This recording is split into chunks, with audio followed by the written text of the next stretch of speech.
Thank you so much for the time that you've taken to spend with me. I really appreciate it. Like I said, I'd love to learn a little bit more about you and a little bit more about your story. Yep. So my background, so right now I am developing Kale leadership. So we focus on, between my wife and I, we focus on small business entrepreneurs, business owners, leaders in that kind of capacity, probably in the like 25 and under employee range, really. Mm, So we found, so my background is as a former Air Force officer, MQ-9 pilot, and everyone kind of has the assumption of military produces these great leaders, right? And that is certainly, there are examples of that, because there are great leaders throughout history and the military is no exception. But on average, and in most of the time, that's just not the case. They do a good job producing commanders, but once you take away mm. that authority and that ability for people to punish you and actually fine you or put you in jail, that leadership qualities goes away real quickly. And I Okay. wanted to focus that, and just seeing that time and time again throughout my career. Once I got out and separated from the military, I wanted to focus on that different actual leadership instead of just command or authority, right? And Hmm. that's what my wife and I do. We go into small businesses. Typically businesses struggle because most people don't really think actively about leadership. You get those people that are just naturals at it, quote unquote naturals at it. But even those guys have their own shortcomings, and that's something that we kind of help identify and work with. So those leaders ultimately, become confident. They can connect with their teams and eventually inspire their teams to actually do great things. And that's what we focus on.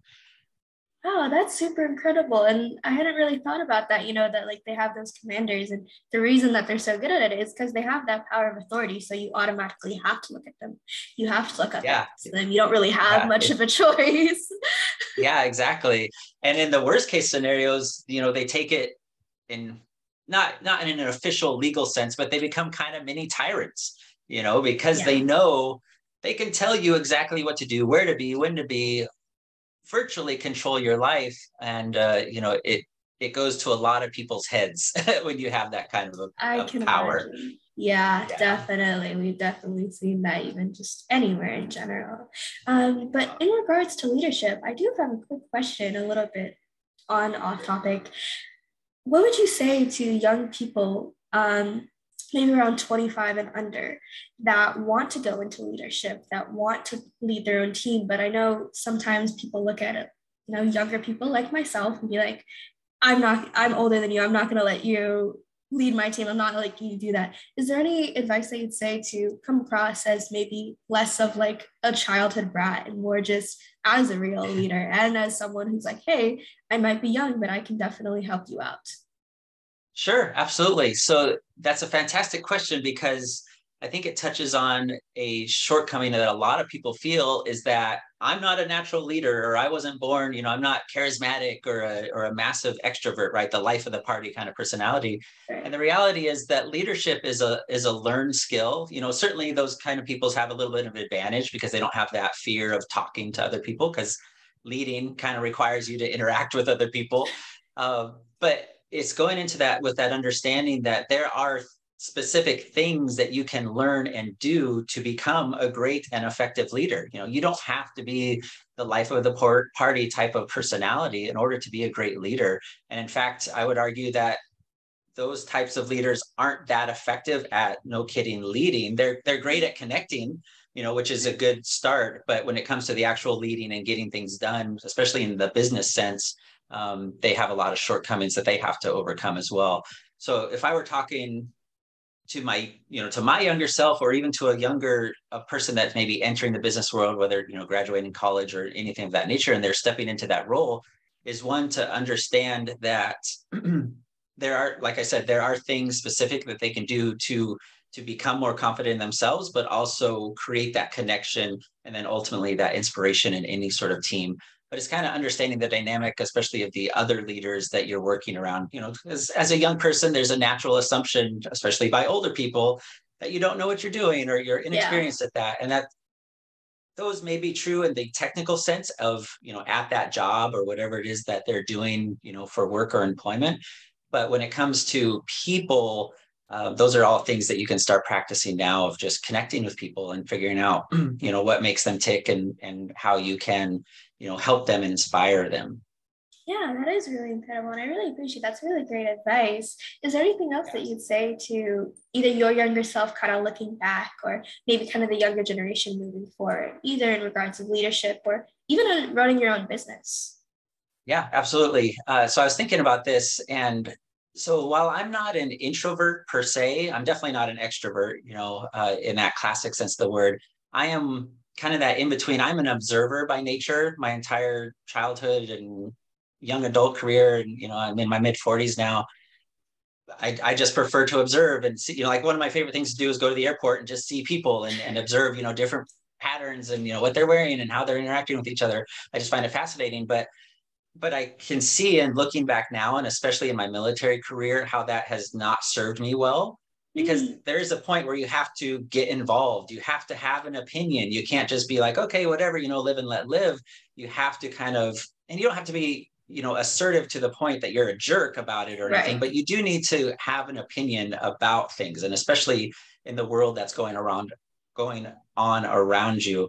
So that would be my biggest advice, certainly to my younger self and to young people that are at that point of, they're comfortable just kind of observing and letting life happen versus getting involved and, making those connections with people. So kind of putting yourself out there, everything you want, other people have, whether that's a relationship, money, experience, education, all those things, other people have that. So you have to be able to get yourself out there and kind of go after it and look for it. Wow, that is really incredible. And I can definitely relate that, like, I technically my personality is more extroverted, but I think over the years I've just kind of been like stepping back just a little bit because I do like observing. I, like you said, I like going to like parties, and I'm not the type of person to talk to everyone. My dad is, and he'll go and he'll talk to every single person at Yeah. the party, and I will stand right next to him and I'll observe. And then later I'll be like, "Oh, did you know that this person said this?" And he's like, I literally did not even realize. Like, he was in the conversation, but he literally did not even realize. And I think that's Yeah. fun. It's a fun little balance. But I should step out of it. So I think that's a Yeah. good Yeah. reminder. Yeah. Yeah. And even just you doing this podcast is a great example of just kind of stepping out and making yourself available. It's a little bit of vulnerability because you are welcoming people into your world and being vulnerable yourself. So I think that's an incredible step that you're doing to kind of get yourself out there and be vulnerable to the world. So that's awesome. Well, thank you so much. I really appreciate it. It only can Yeah. be happening by people like you who take their time to talk to me. And of course, you have your own podcast. So, we're both kind of stepping out there. Yeah, absolutely. Awesome. Well, I really appreciate you coming on and sharing a few minutes. Is there any, I'm sure you just have so many tidbits, especially about leadership. Is there any just one small tidbit that you're like, hey, if there's just one thing you kind of want to start off when you start leading or you have a team already, what would it kind of be? Yeah. So the number one thing I would say is your vocabulary. Mm, It's the basic. It's learning the words that bring people and attract people to you, and how to make connections with them versus words that drive people away or words that are come off too strong. So I have on my website kalehauserleadership.com the 10 most inspiring words every leader must use. It's a list of 10 words to really kind of change your vocabulary and how you talk to people and the words you use to create that connection. So I think that's the fundamental ground before you get into the more like, how do you build morale and how do you fire people? How do you hire people? All those kinds of things. But really, it ultimately comes down to connection and how you make those connections with people and how they perceive you. yeah, definitely. That is really great. I have always been a huge reader growing up, and learning Yeah. English was my favorite thing.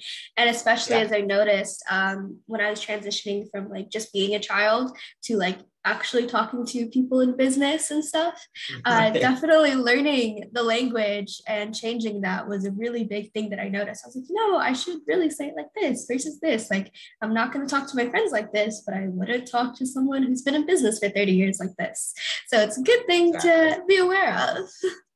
Yes. Yes. So, well, thank you so much for the time today. It's been such a pleasure, and I've learned so much, and it's been fantastic for me. Is there any last thing you kind of like to throw out there before I wrap it up? No, I really appreciate your time and your willingness to kind of have me and let me espouse my leadership principles on you and your audience. So thank you for that opportunity.